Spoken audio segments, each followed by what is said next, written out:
संतानहन्तारो यत्पादाम्बुजरेणवः स्यानां तान्निजाचार्यान् प्रणमामि मुहुर्मुहुः यदनुग्रहतो जन्तुः सर्वदुःखातिगो भवेत् तमहं सर्वदा वन्दे श्रीमद्वल्लभनन्दनम् अज्ञानतिमिरान्धस्य ज्ञानाञ्जनशलाकया चक्षुरुन्मीलितं येन तस्मै श्रीगुरवे नमः नमामि हृदये शेषे लीलाक्षिराब्धिशायिनं लक्ष्मीसहस्रलीलाभिसेव्यमानं कलानिधिं चतुर्भिश्च चतुर्भिश्च चतुर्भिश्च स्त्रिभिस्तथा षड्भिर्विराजते योऽसौ पञ्चधारदैमा ચાલો આપણે અવાજ બહુ ધીમો છે.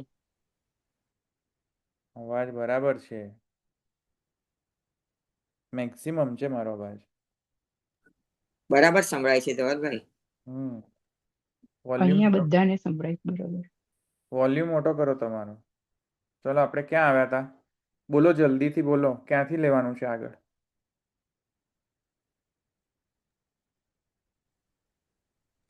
દસમી કારિકા લેવાની છે. તો આલમ બનાવ. એક મિનિટ બોલો, સમરી બોલો, લાસ્ટ ટાઈમ નું બોલો સમરી કોઈ ફટાફટ.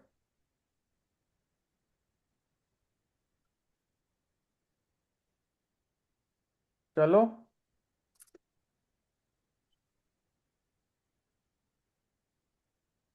બોલો, સમરી બોલો. લો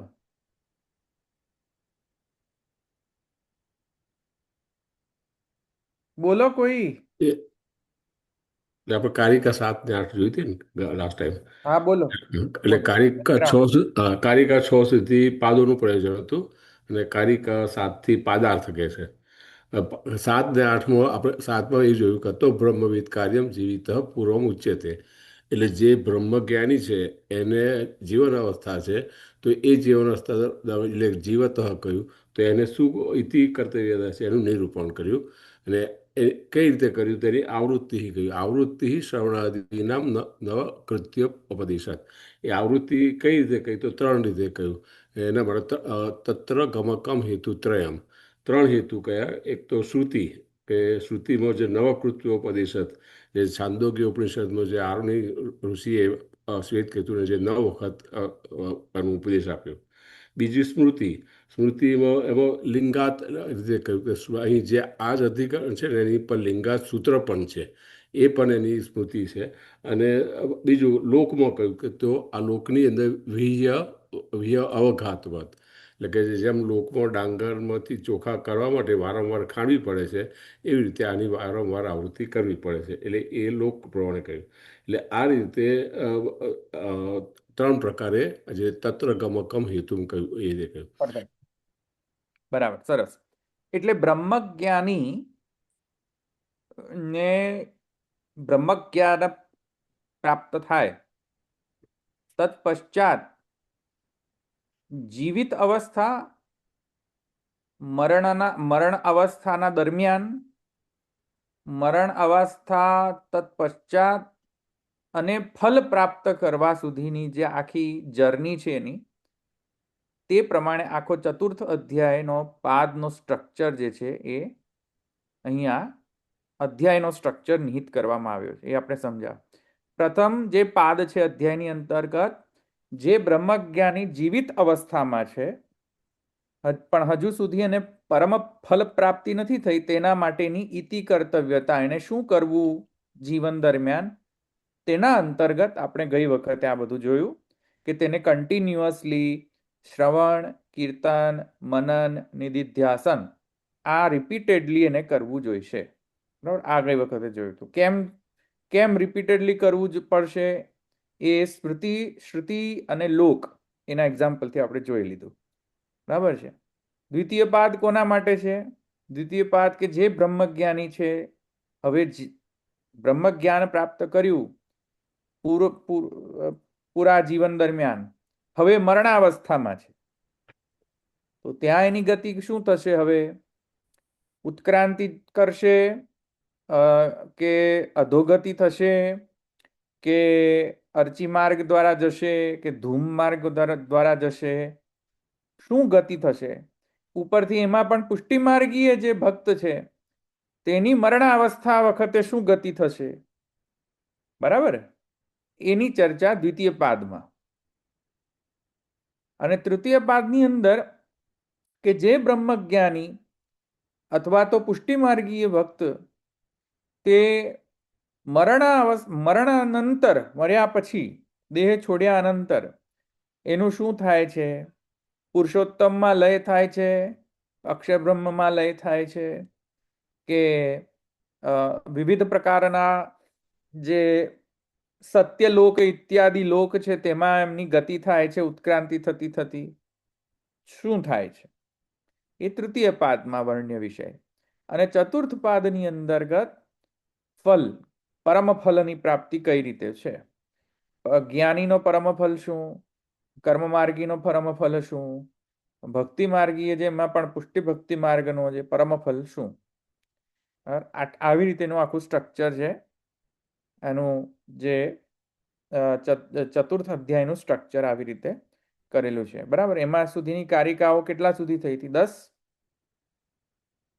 10 સુધી થઈ હતી કે નહીં? બોલો. હા, નવ. અચ્છા, 9 સુધી થઈ હતી, 10 નથી? 10મી નથી થઈ?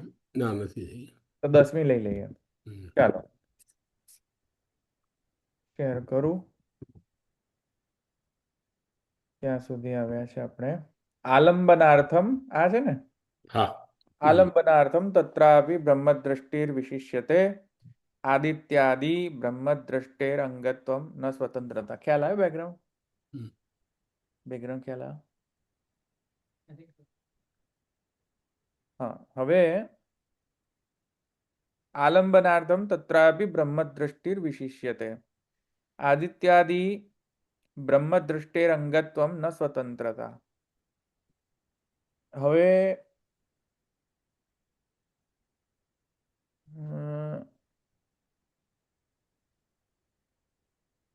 એક મિનિટ. હા, આ છે. અત આલંબનાર્થમ ધ્યાન વિષયતા ગ્રહણાર્થમ તત્રાપી અન્યૈઃ પ્રતીક, બહુ ક્લિષ્ટ છે પ્રતીકત્વેન ઉચ્યમાને વિષયેપી બ્રહ્મદ્રષ્ટિર વિશિષ્યતે વિશેષ બોધિકા ભવતિ સાપી તદીયમ કાર્યમ. તૃતીય અધિકરણમ અર્થમાહુ આદિત્ય ઇતિ સ્પષ્ટમ મનન ચ ઇત્યાદિ. અધુના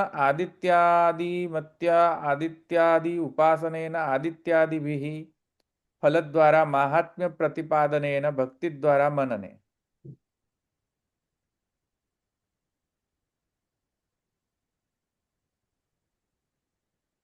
હવે અહીંયા શું કહે છે જુઓ, કે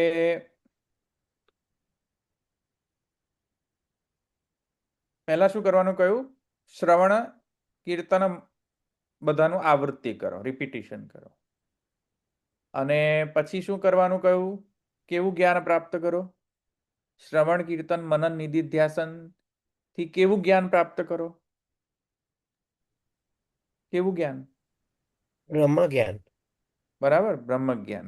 ભગવાન આત્મા, એ જ્ઞાન કે ભગવાન બધાની આત્મા છે અને ભગવાન સર્વત્ર છે. ભગવાનની સર્વાત્મકતાનું જ્ઞાન. બરાબર છે. એ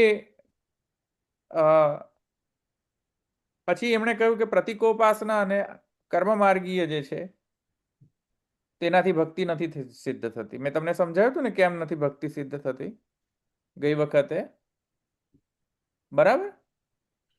હવે પછી તેના તત્પશ્ચાત હવે શું કહી રહ્યા છે જુઓ, કે બધું જ ભગવાન છે એવું જ્યારે વ્યક્તિને જ્ઞાન થઈ જાય શ્રવણ કીર્તન મનનના રિપીટેશનથી, બધું બ્રહ્માત્મક છે, સર્વાત્મકત્વા છે, ભગવાનની સર્વાત્મકતા જે છે તેને નું જ્ઞાન થઈ ગયું. હવે ભગવાનની સર્વાત્મકતાને જ્ઞાન થયું તો હવે એને શું, કેવી અનુભૂતિ થશે? ધ્યાન કેવું થશે? જ્યારે કોઈ પણ વિષયનું ધ્યાન કરશે તો કેવું ધ્યાન હશે એનું, તો એનું સ્વરૂપ કેવું હશે? જ્યારે એને જ્ઞાન થઈ ગયું કે ભગવાનની સર્વાત્મકતા છે, બધું બ્રહ્માત્મક છે. તો અત આલંબનાર્થમ ધ્યાન વિષયતા ગ્રહણાર્થમ. કેમ કે જો એક વાત સમજો, આત્માવારે દ્રષ્ટવ્યો, શ્રોતવ્યો, નિધિધ્યાસિત મંતવ્યો, નિધિધ્યાસિતવ્ય, આ છે ને, આત્માનું દર્શન કરવું, આત્મા દર્શન કરવા લાયક છે, શ્રવણ કરવા લાયક છે, મનન કરવા લાયક છે, અને નિધિધ્યાસન એટલે ધ્યાન કરવા લાયક છે. આ થયું હતું ને, ધ્યાન કરવા લાયક. હવે ધ્યાન શબ્દ અહીંયા આવી રહ્યો છે કે ધ્યાન કરવા લાયક. શ્રવણ તો કરી દીધું, મનન એ કરી લીધું, હવે ધ્યાન. તો ધ્યાનમાં તો આલંબન જોઈએ. ધ્યાન કોનું કરવાનું? કોઈ ધ્યેય વસ્તુ હોય તો ધ્યાન થાય ને,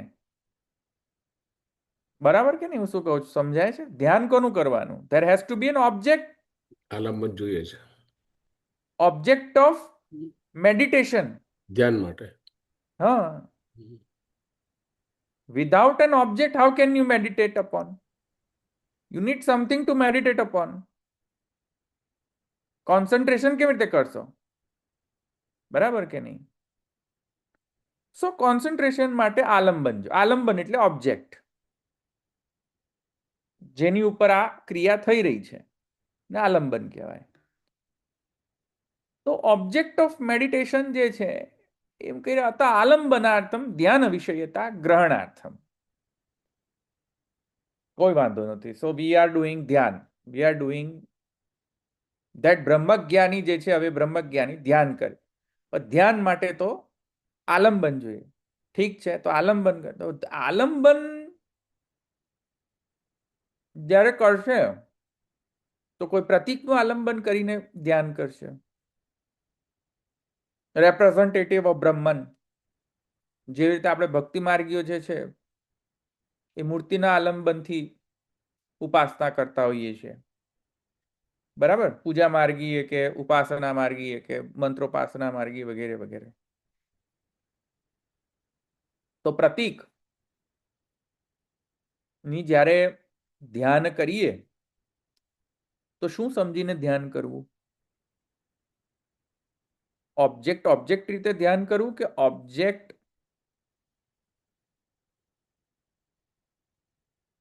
એ ઓબ્જેક્ટની જે પ્રતીક જે છે એ બ્રહ્મ નથી પણ એ બ્રહ્મનું રિપ્રેઝન્ટેશન છે, એવી રીતે ધ્યાન કરવું? કે પછી જે ઓબ્જેક્ટ છે, આલંબન છે, તે જ સ્વયં બ્રહ્મ છે, સાક્ષાત બ્રહ્મ છે, એ રીતે ધ્યાન કરવું? કે પછી જે ઓબ્જેક્ટ છે એટલે કે આલંબન છે એ જ સાક્ષાત બ્રહ્મ છે અને એ બ્રહ્મની અંદર બીજા વર્લ્ડલી ઓબ્જેક્ટ જે છે એની અંદર સમાહિત છે, એવી રીતે ધ્યાન કરવું? there are different options કે ધ્યાન કઈ રીતે કરવું. એટલે ભગવાનમાં વિશ્વ છે કે વિશ્વમાં ભગવાન છે? આલંબનની અંદર સમગ્ર વિશ્વ છે કે વિશ્વની અંદર આલંબન છે? કઈ પ્રકારનું ધ્યાન કરવું? નિધિધ્યાસન છે ને, આત્માભારે દ્રષ્ટવ્યો, મંતવ્યો, શ્રોતવ્યો, મંતવ્યો, નિધિધ્યાસિતવ્યશ્ચ. તો ધ્યાન કઈ રીતે કરવાનું? આટલા ઓપ્શન થયા ને. આલંબનની અંદર સૃષ્ટિ છે, સૃષ્ટિની અંદર આલંબન છે. There's a difference. જે રીતે ઠાકોરજીએ તમારા ઘરે સેવ્ય સ્વરૂપ, સેવ્ય સ્વરૂપની અંદર સમગ્ર સૃષ્ટિ છે કે સમગ્ર સૃષ્ટિની અંદર તમારું સેવ્ય સ્વરૂપ છે? ડિફરન્સ છે ને. કેમ કે તમારું સેવ્ય સ્વરૂપ સર્વાત્મક છે એટલે હી ઇઝ એવરીવેર. તો હી ઇઝ એવરીવેર, તો વી શુડ ડુ સેવા એવરીવેર.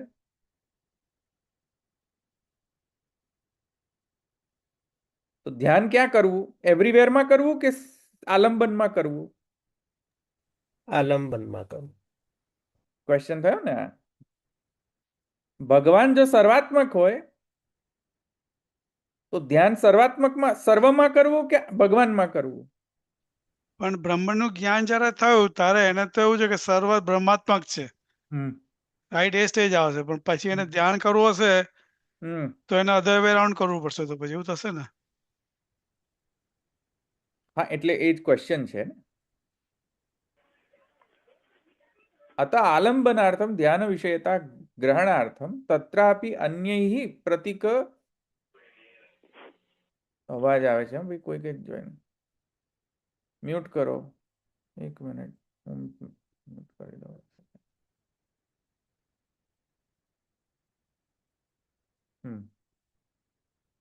ક્યાં ગયું? હા, પ્રતિકત્વેન ઉચ્યમાને વિષયેપી બ્રહ્મદ્રષ્ટિર્વિશિષ્યતે વિશેષ બોધિકા ભવતી. બ્રહ્મદ્રષ્ટિ જે છે સર્વાત્મક, બધે ભગવાન છે, બધે ભગવત સ્ફૂર્તિ છે, પણ એક વિશિષ્ટ દ્રષ્ટિ પણ એ ઉપાસકને કેળવવી પડતી હોય છે. વિશિષ્ટ દ્રષ્ટિ કઈ? સમદ્રષ્ટિ બધાની ઉપર છે કે બધું જ બ્રહ્માત્મક છે. The phone is also Brahman, laptop is also Brahman, you are also Brahman, I am also Brahman, બધા એવરીથિંગ ઇઝ બ્રહ્મન. યસ, સમદ્રષ્ટિ છે. તો પછી ધ્યાન કરવામાં સમદ્રષ્ટિ રાખશો તો ક્યાં ધ્યાન લગાડશો? ધ્યાન કરવું હોય તો ક્યાં ધ્યાન લગાડશો? બધે તો ધ્યાન નહીં લાગે ને. મેડિટેટ કરશો તો બધે તો થોડી મેડિટેટ કરશો ને. કોન્સન્ટ્રેશન બધે થોડી થાય. કોન્સન્ટ્રેટ તો કોઈ એક વસ્તુમાં થશે. તો ધ્યાન કઈ રીતે કરવું? આ સમજમાં એ ક્વેશ્ચન છે, રાઈટ? આલંબનાર્થમ તત્રાપી બ્રહ્મદૃષ્ટિર વિશિષ્યતે આદિત્યાદિ બ્રહ્મદૃષ્ટિર અંગત્વમ ન સ્વતંત્રતા. તો ધ્યાન કઈ રીતે કરવું એનો હવે અહીંયા 10મા કારિકામાં કહે છે કે તૃતીયાધિકરણસ્ય અર્થમાહુ આદિત્ય ઇત્યાદિ સ્પષ્ટમ. ઓહો, એટલે અહીંયા તો કઈ બહુ વધારે આપ્યું નથી. એક મિનિટ, હું તમને ક્યાં ગયું? હા, જો આ રહ્યું સ્પષ્ટમિતિ મધુ બ્રાહ્મણે. આ રહ્યું સ્પષ્ટમ એટલે શું? ક્યાં સ્પષ્ટ કરેલું છે? અહીંયા કહે છે કે આદિત્ય આદિ જે દ્રષ્ટિ જે છે, સોરી, આદિત્ય આદિત્ય આદિ બ્રહ્મ દ્રષ્ટિર અંગત્વમ ન સ્વતંત્રતા. તો આદિત્ય આદિ જે છે એમાં સ્પષ્ટ શું છે? તો સ્પષ્ટતા અહીંયા કહે છે કે મધુ બ્રાહ્મણમાં ય એતમેવ વિદ્વાન આદિત્યમ બ્રહ્મે ઇતિ ઉપાસ્તઃ ઇતિ શ્રુત્યુક્તાયાઃ આદિત્યાદિષુ બ્રહ્મદૃષ્ટેઃ. અહીંયા એમ કહે છે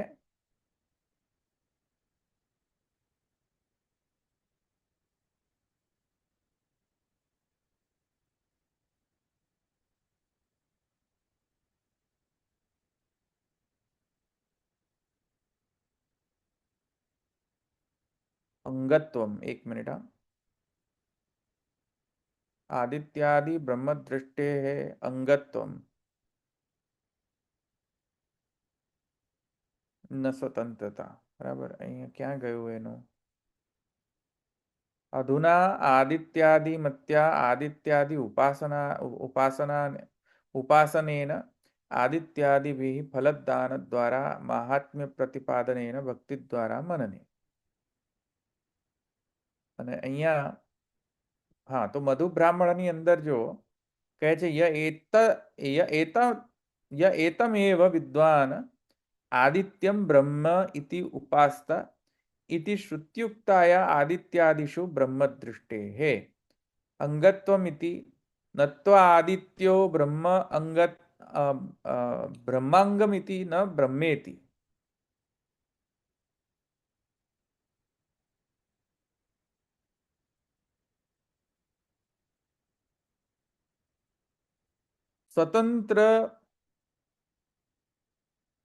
સ્વતંત્ર ઇતિ બ્રહ્મવત સ્વતંત્રતા કર્તૃત્વમ એવં સ્પષ્ટમિતિ અર્થઃ. તો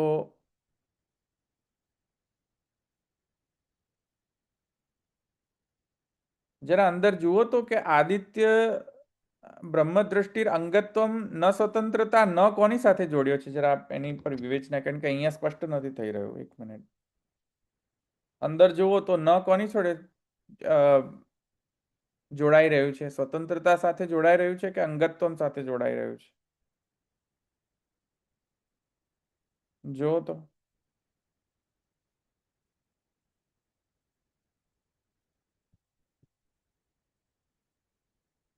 આમાં ક્વેશ્ચન સમજમાં આવ્યું? ક્વેશ્ચન શું છે સમજો. જો ક્વેશ્ચન શું છે કે ધ્યાન કરવું છે તો ધ્યાન કઈ રીતે કરવું? આલંબન નું ધ્યાન કરવું છે તો કેવી રીતે ધ્યાન કરવું? બધું જ બ્રહ્માત્મક છે એવું જ્ઞાન એને છે. બધું બ્રહ્માત્મક હોય તો મધુ બ્રાહ્મણની અંદર એવું કહ્યું છે કે આ આદિત્ય પણ બ્રહ્મ છે.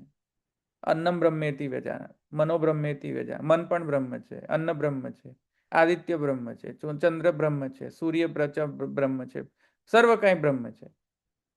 તો આદિત્યને મારે કઈ રીતે માનવું? આદિત્ય બ્રહ્મ છે, સ્વતંત્રતા છે કે બ્રહ્મનો અંગ છે આદિત્ય? કઈ રીતે માનવું? સર્વ અંગત્વમ જાણવું બ્રહ્મનું, એ રીતે બ્રહ્મ જ્ઞાન કરવું કે બધું જ બ્રહ્માત્મક છે એટલે કે સાક્ષાત સ્વતંત્રતયા બ્રહ્મ છે, એટલે કે આદિત્ય પણ સ્વતંત્રતયા બ્રહ્મ છે? કેવી રીતે ઉપકારક જાણવું? લખ્યું છે, ઉપકારક લખ્યું છે અહીંયા કે આદિત્ય વગેરેની ઉપાસના બ્રહ્મ દ્રષ્ટિ ના અંગ છે, બ્રહ્મ દ્રષ્ટિ એમની સ્વતંત્રતા નથી. સ્વતંત્રતા નથી, ન સ્વતંત્રતા. ન છે ને સ્વતંત્રતા સાથે જોડેલો છે. હા, તો બ્રહ્મ દ્રષ્ટિના અંગત રૂપેણ છે. એટલે આ આદિત્ય ઇત્યાદિ જે અંદર વર્ણન છે શાસ્ત્રની અંદર કે આ આદિત્ય અન્નમ બ્રહ્મેતિ વ્યજાનાત, મનો બ્રહ્મેતિ વ્યજાનાત, આ બધું બ્રહ્મના દ્રષ્ટિના અંગ રૂપેણ છે. બ્રહ્મ દ્રષ્ટિર અંગત્વમ, સ્વતંત્રતયા નહીં, બ્રહ્મ દ્રષ્ટિના અંગતયા બધું આવવું જોઈએ. કેમ કે આદિત્ય જે છે એ સ્વતંત્રતયા બ્રહ્મ છે, તેથી કરીને બ્રહ્મ દ્રષ્ટિ છે એમ નહીં. બ્રહ્મ દ્રષ્ટિ છે એટલા માટે આદિત્ય બ્રહ્મ લાગી રહ્યો છે. સમજમાં આવી કે નહીં વાત? બ્રહ્મ દ્રષ્ટિ છે એટલા પાર્ટ માટે ઓફ ધ આદિત્ય, હોલ, હે, એ પાર્ટ ઓફ ધ હોલ છે, હોલ નથી. હોલ નથી. સ્વતંત્ર દ્રષ્ટિતયા આદિત્ય આદિત્ય ગે વગેરે અન્નમ બ્રહ્મેતિ વ્યજાનાત, મનો બ્રહ્મે, મન, અન્ન વગેરે જે છે સ્વતંત્રતા બ્રહ્મ દ્રષ્ટિના અંગત્વેન જે છે તે આ બધાનું ધ્યાન, આ બધાને બ્રહ્મ દ્રષ્ટિના અંગ રૂપેણ સમજવું જોઈએ. બરાબર? અધુના આદિત્યાદિ ઉપાસનેના આદિત્યાદિભિ ફલદાન દ્વારા મહાત્મ્ય પ્રતિપાદનેન, તે રીતે અહીંયા મહાત્મ્યનો પ્રતિપાદન થશે.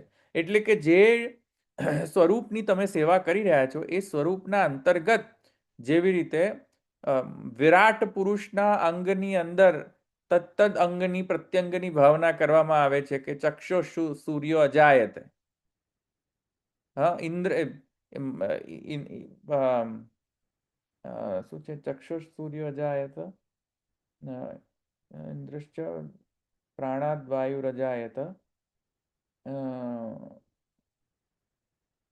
પુરુષ સૂક્ત છે એમાં એ પંક્તિ બોલો જરા, એ રચા છે પુરુષ સૂક્તની.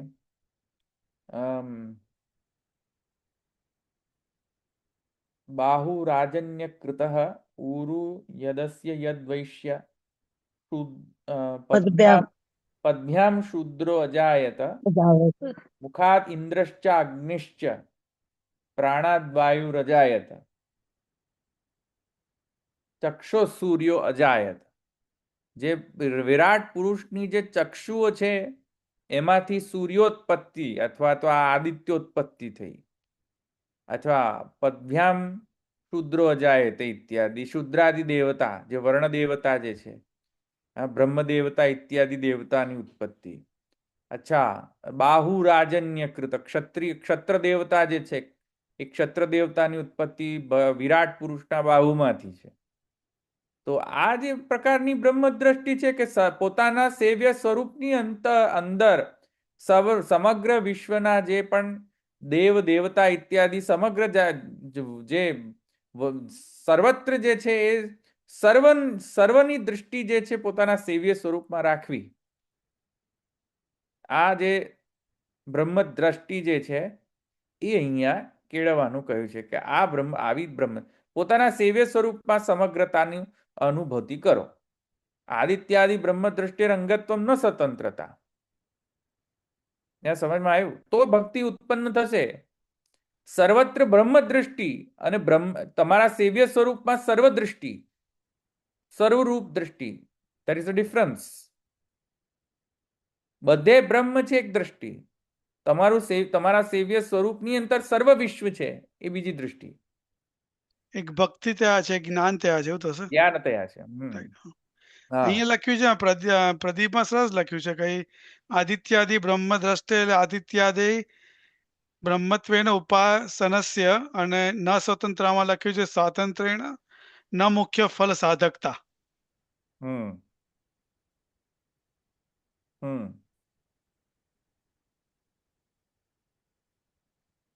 તો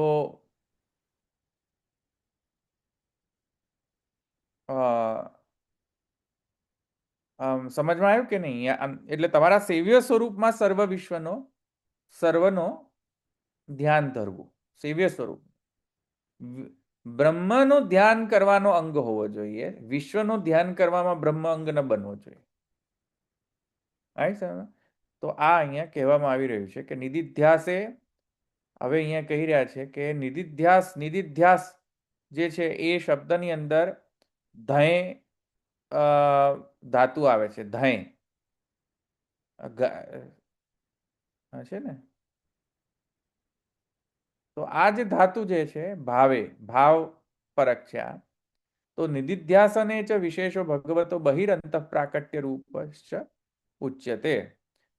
નિધિધ્યાસનની અંદર કોઈ પ્રકારની ભગવદ સ્થિતિનું વર્ણન છે, પ્રાકટ્યનું વર્ણન છે. નિધિધ્યાસનની અંદર કોઈ પણ વસ્તુ જ્યારે આપણે ભગવાનનું ધ્યાન કરીએ ત્યારે ભગવત જે પ્રાકટ્ય જે છે એ આંતર પ્રાકટ્ય એટલે ભગવાન જે છે તેની વિશેષ રૂપથી સ્થિતિ જે છે એ અંતઃ પ્રાકટ્ય અથવા અને બહિ પ્રાકટ્ય એમ બંને પ્રકારનું પ્રાકટ્ય જે છે ધ્યાનમાં થાય છે નિધિધ્યાસનની અંતર્ગત. તેન ફલસ્ય આપાતતો અનુભવો પ્રકાર મનન નિધિધ્યાસન રૂપ તૃતીયમ કાર્યમ. તો આ જે છે તેના દ્વારા અહીંયા કહેવામાં આવે છે કે આ આપાતત એટલે કે આ જે બિગિનિંગ સ્ટેજની અંદર જે ફલ જે છે એ આવી રીતેનું ફલ, ઇન્ટરમીડિયરી જે ફલ જે છે એ આવી રીતેનો અનુભવનો પ્રકાર એ બ્રહ્મજ્ઞાનીને થાય છે જ્યારે એ શ્રવણ, મનન અને નિધિધ્યાસન કરે છે ત્યારે એનું ઇન્ટરમીડિયરી રિઝલ્ટ જે છે એ રિઝલ્ટ આવા પ્રકારનું હોય છે કે ભગવાનનો ભગવતો બહિરંત પ્રાકટ્ય રૂપ જે છે તે અહીંયા થાય છે. બરાબર? તો આ પ્રકારની જે જ્ઞાન જે છે પેલું કે ભગવત સ્વરૂપની અંદર જ સર્વ કાંઈ નિહિત છે એ પ્રકારનું જ્ઞાન જે છે એ બિગિનિંગ સ્ટેજનું ઇન્ટરમીડિયરી રિઝલ્ટ છે. ફાઇનલ અલ્ટિમેટ રિઝલ્ટ નથી. અલ્ટિમેટ રિઝલ્ટ શું છે? તો કહે છે તેન ફલમ આહુ આસનાદિતિ આસનમ ભગવતો બહિ પ્રકટસ્ય ઉપવેશનમ આદિપદેન અંતરૂપવેશનમ લીલા પ્રાકટ્યંચ તેષામ યાની ષડંગાની શ્રવણાદિ આવૃત્તિ ઇત્યાદિ ઇત્યાદિ. અને અલ્ટિમેટ જે રિઝલ્ટ જે છે, અલ્ટિમેટ જે આઉટકમ છે, અલ્ટિમેટ જે ફલ જે છે એ કયો? તો કહે છે ભગવાનનો સાક્ષાત બહિ પ્રાકટ્ય ભગવાન એવ હિ ફલમ સ યથાવીર ભવેદ ભુવિ. અને ભગવાનનો અંતર પ્રાકટ્ય સાક્ષાત અંતઃકરણની અંદર પણ પ્રાકટ્ય વિપ્રયોગના વિપ્રયોગની અંદર અને સંયોગની અંદર બહિ પ્રકટ. આ જે છે ભગવાનની સ્થિતિ એ અલ્ટિમેટ ફલ છે, ફલાધ્યાયનું. અને અલ્ટિમેટ ફલ છે ભગવાનનું બહિપ્રાકટ્ય અને અંતઃપ્રાકટ્ય. ભગવાન એવ હિ ફલમ સ યથા આવિર્ભવેત ભુવિ. આસનમ, આસનમ એટલે કે ભગવાનની બહિપ્રકટ થવાની સ્થિતિ. આસન એટલે પેલું નીચેનું આસન મૂકીને બેસી જવું એ નહીં આસન. આસનમ એટલે ઉપવેશનમ, ઉપવેશનમ એટલે સ્થિતિ. બરાબર. આદિપદેન એની ઉપરની સ્થિતિ. તો આદિપદેન અંતરૂપ, આદિપદેન અનંતરૂપ વેશનમ લીલા પ્રાકટ્યમ ચ તેષામ યાની ષડંગાની શ્રવણાદિ આવૃત્તિ. તેથી કરીને હવે છ પ્રકારના અંગોનું વર્ણન થયું અહીંયા સુધી. છ પ્રકારના અંગોનું કેવી રીતે વર્ણન થયું? જીવિત અવસ્થામાં શું કરવું જોઈએ? જીવિત અવસ્થામાં બ્રહ્મ હા શ્રવણ મનન નિધિ ધ્યાસન ને બધું નહીં, ષડંગાની જો અહીંયા સમરી શું આપે જો. ફર્સ્ટ અંગ છે શ્રવણાદિ આવૃત્તિ. પહેલા તો રિપીટેશન કરો. શ્રવણ મનન નિધિધ્યાસનની આવૃત્તિ કરો, કન્ટિન્યુઅસલી રિપીટ કરો એને. આ ફર્સ્ટ અંગ થયું. જ્યારે જીવિત અવસ્થામાં હોય બ્રહ્મજ્ઞાની અથવા ભક્ત, તો એને શું કરવું જોઈએ? તો ફર્સ્ટ આવૃત્તિ, repetition, keep on repeating it. પછી બીજું શું? હવે તો બધા સુજ્ઞજન છો. બીજું શું છે? સેકન્ડ આત્મા અભેદ દ્રષ્ટિ. બ્રહ્મને આપણામાં અભેદ દ્રષ્ટિ રાખવા. આત્મા ભેદ દૃષ્ટિ, તાદાત્મ્ય એટલે તાદાત્મ્ય દૃષ્ટિ. બરાબર છે કે બ્રહ્મની સર્વાત્મ રૂપતાનું જ્ઞાન, એવી દૃષ્ટિ કેળવો. બરાબર. બ્રહ્મની સર્વાત્મક રૂપતાનું જ્ઞાન, ભગવાન આત્મા, એવી દૃષ્ટિ. આ સેકન્ડ અંગ.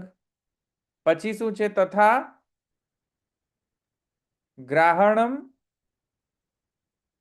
અપ્રતિકોપાસનમ.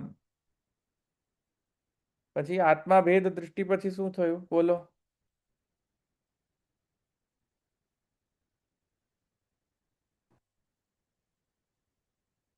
આ શું છે?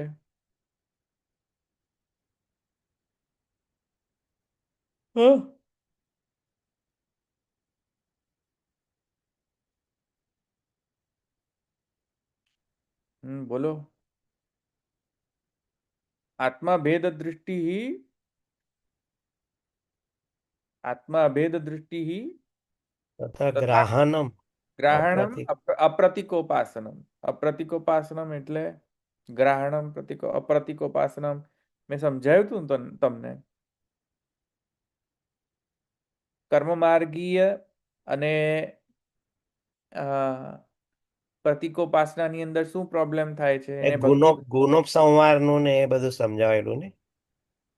હા, એટલે ભક્તિ એનામાં પ્રકટ થઈ શકે છે કે નહીં? મહાપ્રભુજી એટલે ગુસાઈજી શું કહ્યું કે પ્રતિકોપાસના જો કરતા હોય શાખા અરુંધતિ ન્યાયના, તો એમાં ભક્તિ થાય? ભક્તિ પ્રકટ થાય? ના થાય. ના થાય. ચિત્ત શુદ્ધિ પણ ના થાય, જ્ઞાન ના થાય, ભક્તિ પણ ના થાય. બરાબર ને. એટલે અહીંયા એ પ્રતિકોપાસના ન કરવી એમ કહી રહ્યા છે થર્ડ અંગમાં.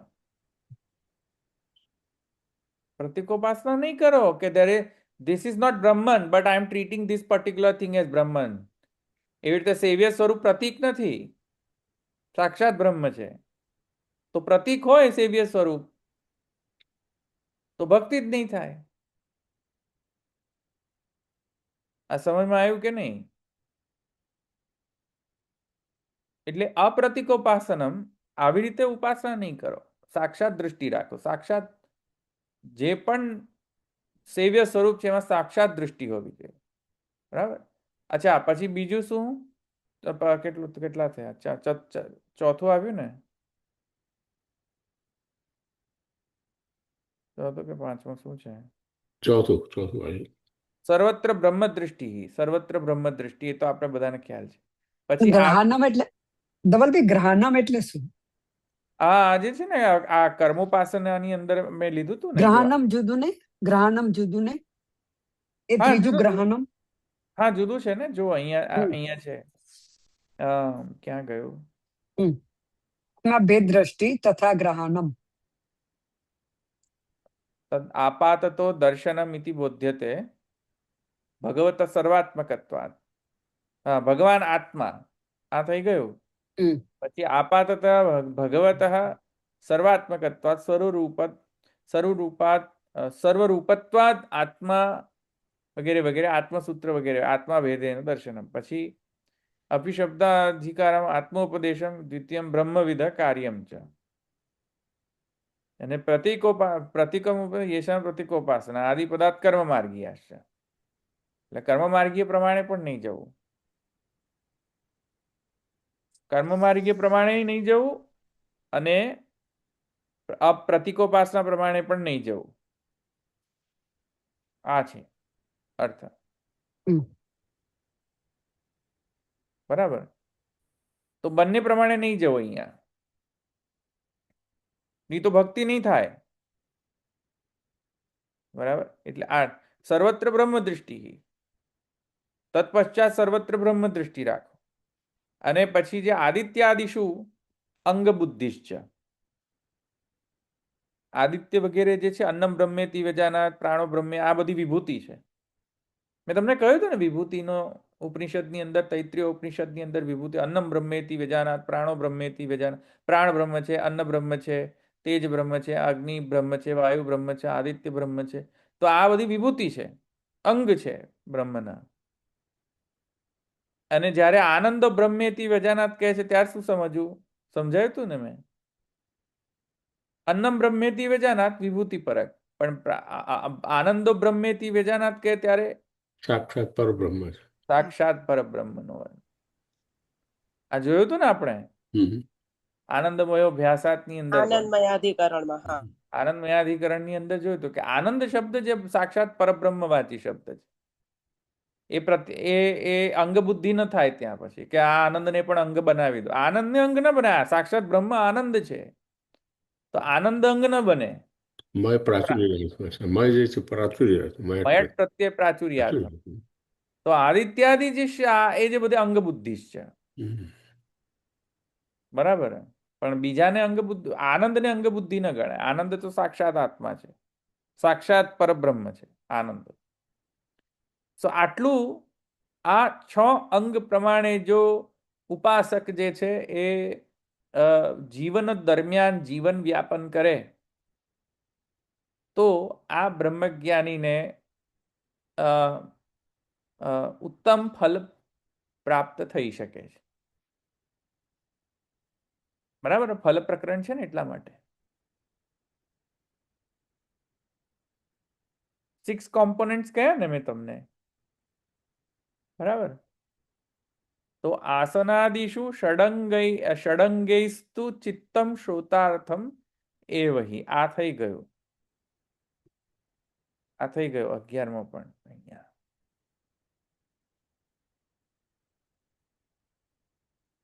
ભગવતી ધારયે તદપી આમતેઃ મનન આરભ્ય એવમ ઉક્ત પ્રકારેણ તતઃ તદુક્તમ સિદ્ધિમ ભગવદ આસનાદિ સંપાદક ઉત્કટ સ્નેહ સંભવ રૂપમ અવાપ્સ્યસી એ રીતે આ બધા અંગોને જો ફોલો કરે તો ઉત્કટ સ્નેહ જે છે એ ભગવાનમાં વરણ હોય તો ફોર શ્યોર વરણ ના હોય તો લફડા જ છે કશું જ ન થાય પણ વરણ હોય અને આવી રીતે એ જીવન દરમિયાન આ પ્રમાણે ષડ અંગોનું શ્રવણ મનન કીર્તન નિધિધ્યાસન વગેરે બ્રહ્મદૃષ્ટિ સર્વત્ર બ્રહ્મદૃષ્ટિ અપ્રતિકોપાસના અકર્મામાર્ગીય રૂપતા આ વગેરેને અને આદિત્યાદિને બ્રહ્મદૃષ્ટિથી કેળવે તો આગળ જઈને એ જે એનો જે ભગવત સ્નેહ છે એ સુદ્રઢ સર્વતોધિક સ્નેહમાં પરિણમે છે આમ કહી રહ્યા છે બરાબર જો બધાની અંદર પ્રીરિક્વિઝિટ તો સમજો છો ને કે બધાની અંદર પ્રીરિક્વિઝિટ છે વરણ આ વર્ણ જ ના હોય તો આ બધું કશું થવાનું નથી, આનો કશો જ યુઝ. તમે શ્રવણ મનન કીર્તન જેટલું જે કરું કર્યા કરો રિપીટેશન, પણ કશું થવાનું નથી, વર્ણ જ નથી તો.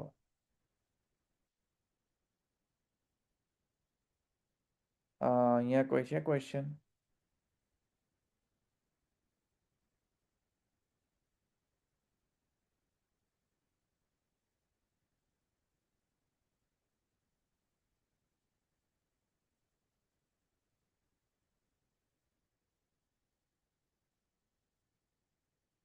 છે કોઈ?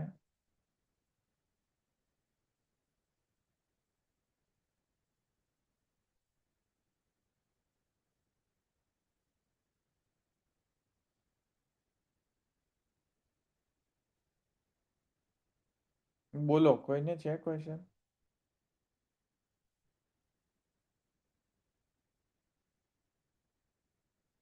અચ્છા નથી, ઓકે આગળ. સો હવે આગળ કહે છે કે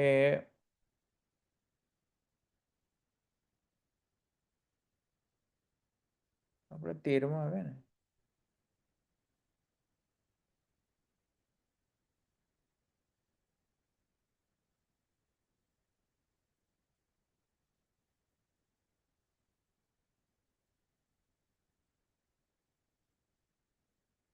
ચાલો 13મો જે છે કારિકા, એ બોલો. ચાલો તમે લોકો શું કહે છે, ઇન્ટરપ્રિટ કરો તો હવે.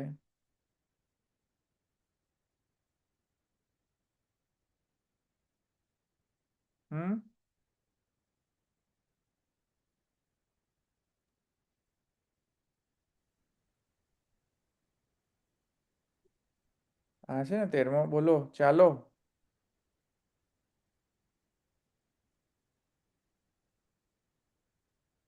ધર્મ ભયમ તસ્ય નાસ્તિ ઇતિ એવ વિનિશ્ચયઃ. બોલો. અગ્નિહોત્રાદિકમ કાર્યમ સંન્યાસ ફલ એવ હિ ષોઢા ચેત પુરુષો વ્યક્ત પ્રારબ્ધાંતે ફલમ ભવે. ચાલો બોલો, શું અર્થ છે? આટલાનો અર્થ કરો. ચાલો બોલો,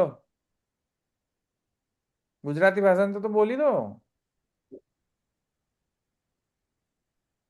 ધર્મ એટલે ધર્મ અધર્મનો ભાઈ તેને નથી, એવું નાસ્તિ થશે. બરાબર. ના અસ્તિ એવું થશે ને, એવો નિશ્ચય છે એવું.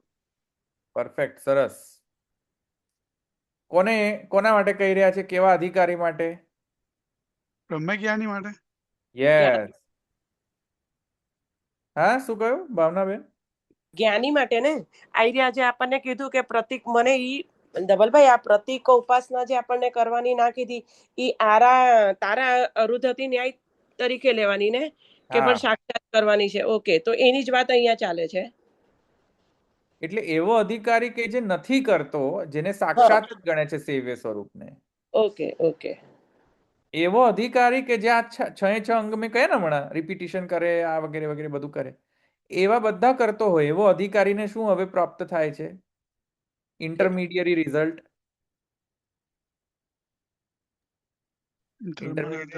પ્રાપ્ત ધર્મ ભયમ તસ્ય નાસ્તિ. એવી વ્યક્તિઓને હવે ધર્મ અને અધર્મનો ભય હવે એને હોતો નથી, કારણ કે આ કન્ટિન્યુઅસલી આ રિપીટિશન કરીને એને સિદ્ધ ભાવ એનો થઈ ગયો છે. તો ધર્મ ભયમ તસ્ય નાસ્તિ ઇતિ એવમ ઇતિ વિનિશ્ચય.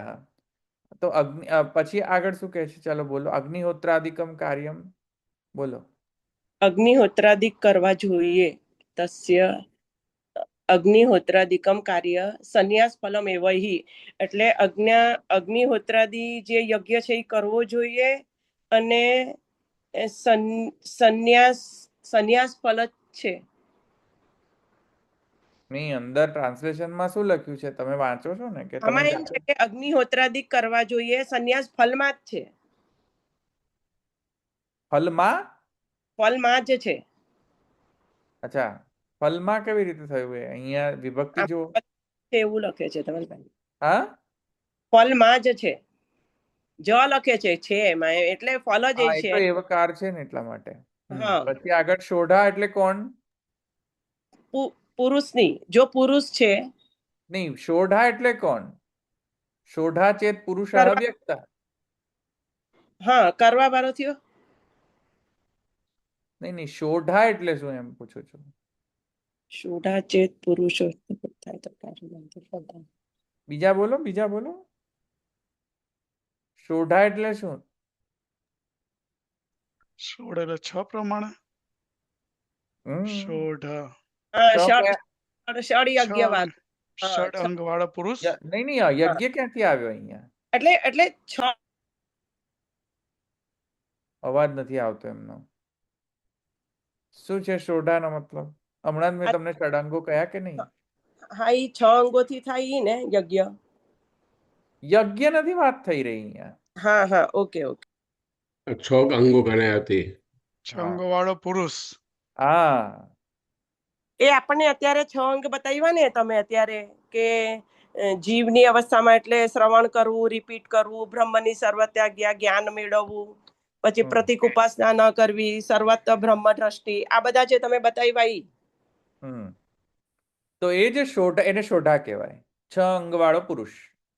બરાબર. એ પુરુષને હવે શું પ્રાપ્ત થાય છે ફલ તરીકે? બોલો. પ્રારબ્ધાંતે ફલમ ભવેત. એક તો સંચિત કર્મ હોય અને એક પ્રારબ્ધ કર્મ હોય.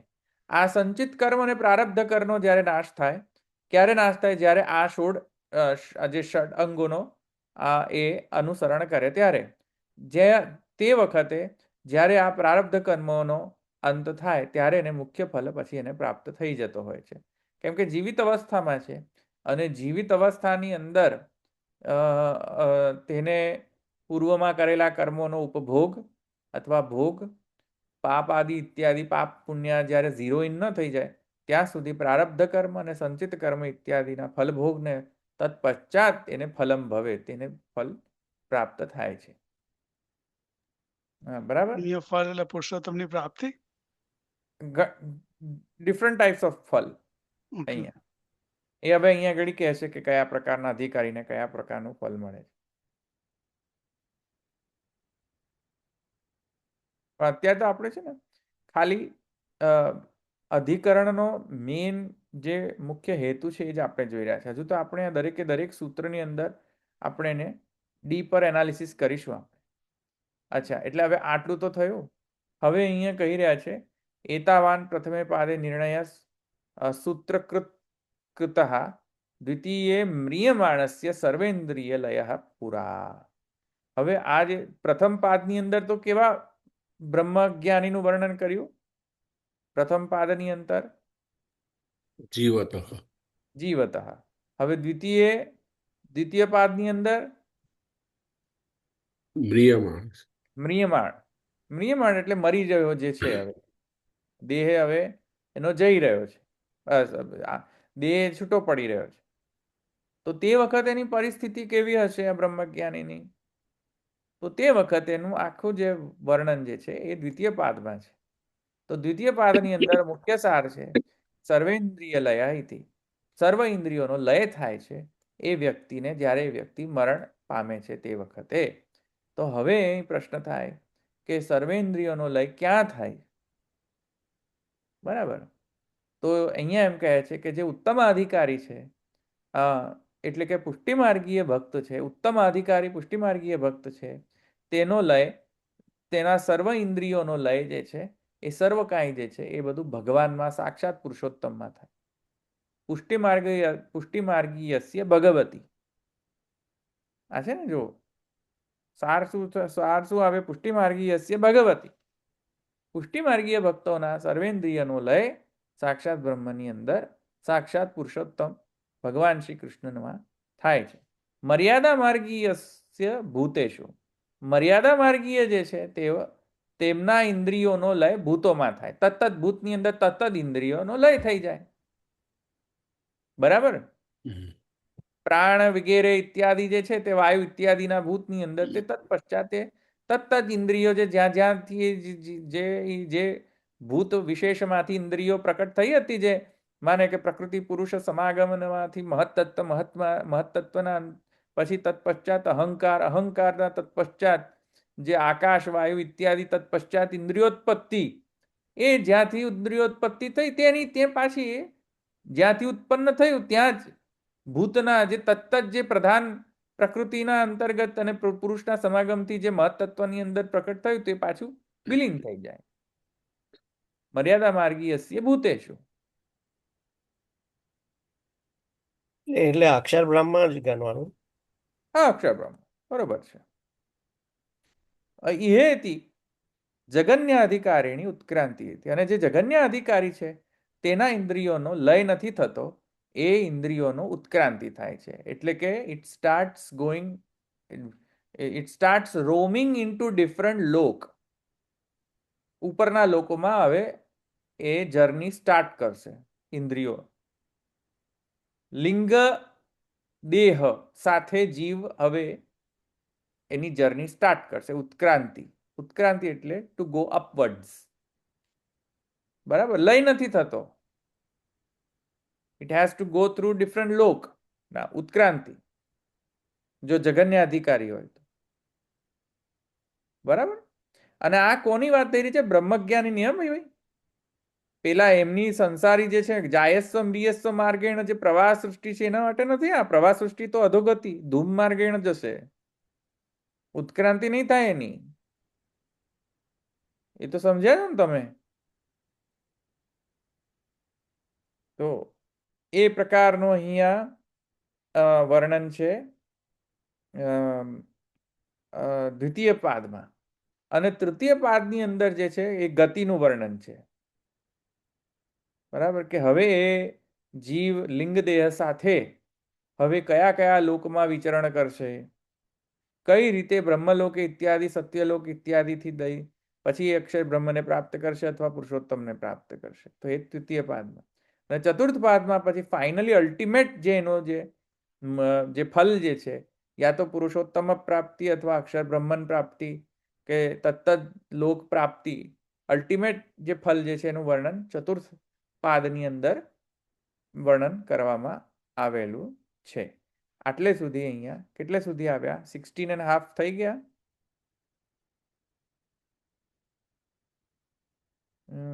હજુ બાકી છે ને? હજુ તો હા, ઠીક છે, હજુ બાકી છે. તો આટલે સુધી અહીંયા થયું. બરાબર. હવે અહીંયા કોઈને પ્રશ્ન છે? ધવલભાઈ, આપણે જોયું જીવતો મેરે માણસ છે ને ગચ્છત. જીવતો કહીએ છે તો એ એકચ્યુઅલી જીવતો એટલે જયારે જીવતો હોય તો એક જ એટલે આપણે શું કહેવાય જન્મ જે જીવતો કહે છે એટલે એક જ જન્મની વાત નથી કરતા. કેટલા બધા જન્મ હશે એવું સમજવું પડે.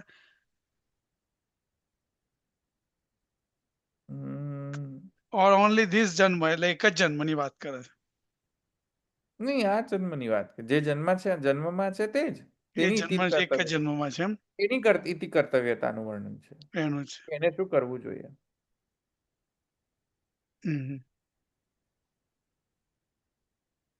કેમ કે બ્રહ્મજ્ઞાની થઈ ગયો એટલે જે પહેલા જે કેટલા જન્મ હતા તો થઈ ગયા. હવે આ જન્મ બ્રહ્મજ્ઞાની થયો તો આ જન્મમાં એને શું કરવાનું છે.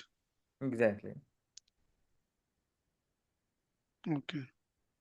એવી રીતે પ્રિય માણસ્ય છે કે હવે જન્મ ગયા પછી એની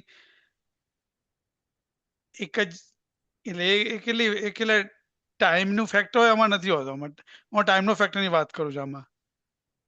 એટલે સમજો નહીં, મ્રિય માણસ એટલે જ્યારે એનો દેહ છૂટી રહ્યો હોય એ સમયમાં. એ સમયે એટલે એ જન્મમાં જેનો દેહ છૂટી રહ્યો તારે. એક્ઝેક્ટલી. તે સમયે કેવી એની ગતિ કઈ રીતે થાય છે ઓકે. એનું વર્ણન દ્વિતીય પાદમાં છે. આ લાસ્ટ જન્મની જ વાતો થઈ રહી છે મતલબ એવું છે. જો ઉત્તમ અધિકારી હોય તો યસ. હા ને. હા, જગન્ય અધિકારી હોય તો ઉત્ક્રાંતિ કરશે. બરાબર. શાસ્ત્રાર્થ પ્રકરણમાં કહે છે કે જેનો છેલ્લો જન્મ હોય એ ટાઈપનો ત્યાં એ ટાઈપનું છે કે ભાઈ એનું શું કરવાનું કર્તવ્ય. ઓકે.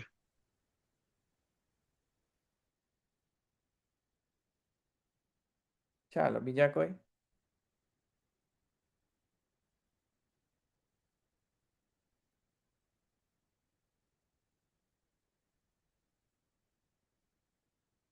નથી? હું રાખું અહીંયા દ્રઢાઈના ચરણ કેરો ભરોસો, દ્રઢાઈના ચરણ કેરો, શ્રી વલ્લભ નખ ચંદ્ર છટા બિન, સબ જગ માં અંધેરો ભરોસો, દ્રઢાઈના ચરણ કેરો, साधन और नहीं या कली में जातो हो निवेर, सूर का कहे द्विविधा धरो, बिना मोल गोचेरो भरोसो, दृढ़ न चरण के।